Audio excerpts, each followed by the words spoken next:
त्या गोष्टीविषयी भांडायला लागल्या भांडखोर व्यक्ती असल्या की जर जोपर्यंत आपल्याला काही आड त्रास येत नाही ना तोपर्यंत भांडत असेल तर भांडू द्यावं, शांतपणे बाजू राहावं.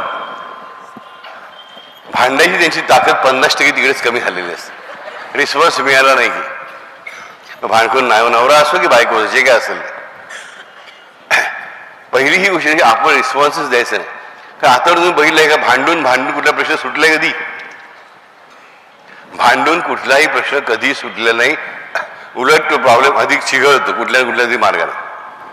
समुद्रासारखा आहे, एका ठिकाणी भराव टाकला की पाणी दुसरीकडे वाढतं, तसं होतं. आपली भांडखोर माणसाची गाठ पडली की पहिल्यांदा एक निर्णय करायचा की त्याने भांडायला सुरुवात केल्यानंतर मजा बघायला सुरुवात करा. शांत डोकं ठेवायचं आणि काय काय बळवतंय कसं बळवतंय आणि तुम्ही बोलवून त्यांना मुद्दे पुरवतं लक्षात ठेवा. भांडणाऱ्या माणसाशी आपण भांडायला लागतो ना त्या भांडणाऱ्याला मुद्दे जास्त मिळतात. तुमच्याकडून काहीच विश्वास मिळतो याच्याकडे मुद्दे संपतात पटकन. म्हणजे ज्या व्यक्तीने पाऊण भांडलं ती व्यक्ती 15 मिनिटात गाठ गुंडाळते. म्हणजे आपली माणसं एखादा कोणी भांडकून निघाला असेल तर आपण शांत बसायला शिकलो ना की त्यांना मुद्दे मिळत नाहीत भांडायला. पण तुम्हाला अनेक वेळा कल्पना असेल तुम्ही त्या भांडणाने पहिल्या प्रश्नाला उत्तर दिलं की त्याच्यावर तिसरा प्रश्न तयार होतो, त्याला उत्तर दिलं की त्याच्यावर चौथा प्रश्न तयार होतो, त्याच्यावर की 5वा प्रश्न. पण ते थांबतच नाही. म्हणजे काय त्याला इंधन कोण पुरवतंय, एनर्जी कोण पुरवतंय? जो भांडण्याशी तुम्ही पुरवताय.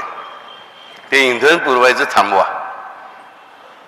काही दिवसांनी ती भांडणारी व्यक्ती स्वतःच तुमच्या पाया पडत येईल, थोडं तरी भांड म्हणून नक्की झालं तुम्हाला.